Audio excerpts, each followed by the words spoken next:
This video is a recording of a lesson I taught on electricity, where we used a plasma ball to visualize which materials are conductors and which materials are resistors. In this recording, I'm teaching to a kindergarten class, but this activity is easily adapted to other grade levels. Since this was recorded in the classroom setting, the audio is difficult to hear in a few spots, so I recommend turning on the closed captions. Lesson about electricity. Who can tell me something about electricity? They do light. Electricity makes the lights work, right? That's what's making the lights up here work. Anything else you know about electricity? It travels through wires. Oh, it travels through wires. That's an excellent thing to know. When it touches water, it kind of zaps you. Oh, if you touched water that had electricity on it, it could zap you, right? Yeah, and electricity can be dangerous. It's super useful, right? Without electricity, we wouldn't have lights, we wouldn't have fridges and microwaves and ovens that work. But if we have too much electricity, can that be dangerous? Yes. Yeah, it can be. All right, put your hands down for just a second. We're going to go through a little activity and lesson. Everybody say flow of electrons. Flow of electrons. Electricity is the flow of electrons. And there are different types of electricity. There's static electricity, when you have electrons build up in a place, or like when you go down a slide and you get shocked. And then there's current electricity. That's what we're talking about today. And for there to be a current, it has to go through a conductor. Everyone say conductor. Conductor. And conductors share electrons super well. As soon as they get one, they pass it on to the next thing that's right by them. And I made up a little song to help you guys remember how a conductor works. You ready? Take an electron, pass it down. That's how you conduct electricity. Let's do it all together, okay? Take an electron, pass it down. That's how you conduct electricity. And that's what all conductors do. As soon as they get an electron, they pass it down to the next thing that's next to them. Resistors, on the other hand, do not share electrons. When they get an electron, and another one, they just keep building up on them, and if someone else says, "Can I please have an electron?" they'll say, "Nope, not sharing." So conductors and resistors are the two things that we're going to explore today, and we're going to do it with a plasma ball. Plasma balls are really cool. They have a Tesla coil on the inside that has a lot of electricity in it, and then in between that orange ball on the inside, that pink ball on the inside, and the outside here is neon gas. Everyone say neon.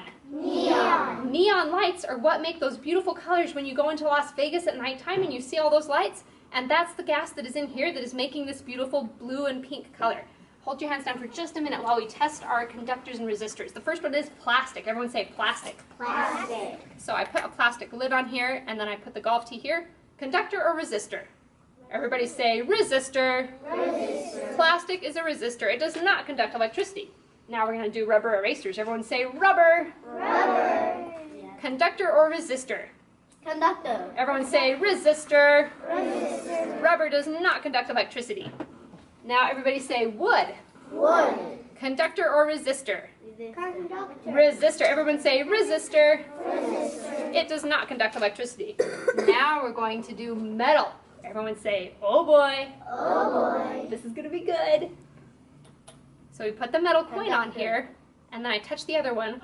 Conductor or resistor? Conductor. Conductor. Everyone say conductor. Conductor. It's definitely conducting electricity. And in fact, it does it so well that if I get this coin close to the other one, but don't touch it, we'll actually see a little tiny bolt of purple lightning that's electricity jumping from one coin to the other. You guys ready? Watch closely. This is kind of hard to see because it's very, very tiny. Did you guys see it? Yeah. Did anyone hear it? If you guys are super, super quiet, you might like a actually pro hear it. one. Okay? It's very, very, very quiet. Does anybody hear it? Yeah, some of you do. Awesome. Did you guys see that? That was a tiny bolt of purple lightning. It was electricity jumping from one conductor to another conductor. So does metal conduct electricity? Yes. Yes! Metal conducts electricity super well.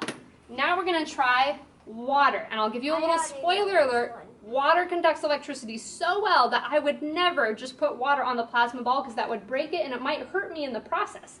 But if the water is in plastic, plastic is a resistor, right? Then it's safe enough to try. Is water a conductor? Yes. Yes, even when it's trapped in a plastic resistor, it still is conducting electricity. So water conducts electricity really well, but not as well as I do. Wow. I conduct electricity super well. And so do you. Does anybody have an idea about why I am such a good conductor? What makes me such an excellent conductor of electricity? So you can do science. So I can do science? I can do good science if I'm a conductor, that is true. It's about a light is keep on going on and off. It is. So it doesn't know whether to go between one finger or another, so it's sort of going back and forth. If I just have one finger, then it'll just go to that one finger. How come I can conduct electricity? Because you have blood that's sort of blood like water. Exactly. Do you guys hear what he said? It's because I have stuff that's sort of wet like water in me. I do. I am full of water. Everyone say water. Water. Water is amazing, and it's the basis of life, and there is a lot of water in me. Is there more water in me than in the water bottle? Yeah. Oh yeah, lots more water than in the water bottle. And because I am full of water, I conduct electricity super well, and that means I need to be very careful around electricity, because electricity is invisible. And if you had something like a power line where the wires that you see along the road that are attached to cables, if they had fallen on the ground and they were broken, would you ever want to go close to those wires? No. Could that much electricity kill you? It could. And would you see it, or would it just, you'd be gone? You'd be gone. You'd be gone. Can you guys snap your fingers? Ooh, lots of you can snap your fingers. Good job. So electricity is invisible. And one way I can prove that to you is by showing you that I can light up a light bulb without even touching it to the plasma ball. We can see the electricity that is inside this globe, right? But it is actually extending out. There are excited electrons in the air all around the plasma ball. And so if I get this light bulb just close to them, It lights up. it does, it lights up. So this teaches you that electricity is invisible. And remember, because you are a conductor, you need to be careful with outlets and with cords and with wires, and always make sure you use electricity the right way. Would you ever touch an outlet with your finger or with something metal? No. No, you only put plugs in outlets, and you make sure that the wires and plugs that you put in outlets are safe and they aren't ripped or torn at all. I have here a cord that I cut in half. I cut it in half because I'm a scientist and I sacrificed this cord for the good of science so that I could show you what a cord is made of. At home, would you ever cut a cord without asking your mom and dad? No. No. Everyone shake your heads and say no.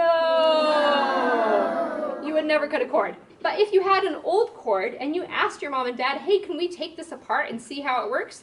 Then maybe you could. So this old cord is a phone charger. It doesn't work anymore. And you can see that at this end, what do we have? Metal? Yeah. Yes, metal. And around the cord, what do we have? Plastic. So we have a conductor surrounded by a resistor, and that's what keeps the electricity going where you want it to go. If it was the other way around, if we had a resistor on the inside and a conductor on the outside, would that be a really dangerous and ridiculous cord? Yeah. Yeah. What if it was metal on the outside and you plugged it in? Would it charge your phone? It might charge your phone. Would it charge anything else that it touched? No. Yeah. And so if you had a metal cord and you went and you touched it, would you get shocked? Yeah, you'd get shocked really bad. Do you get shocked when you hold this? No, because of the resistor. The plastic resistor around it keeps you safe.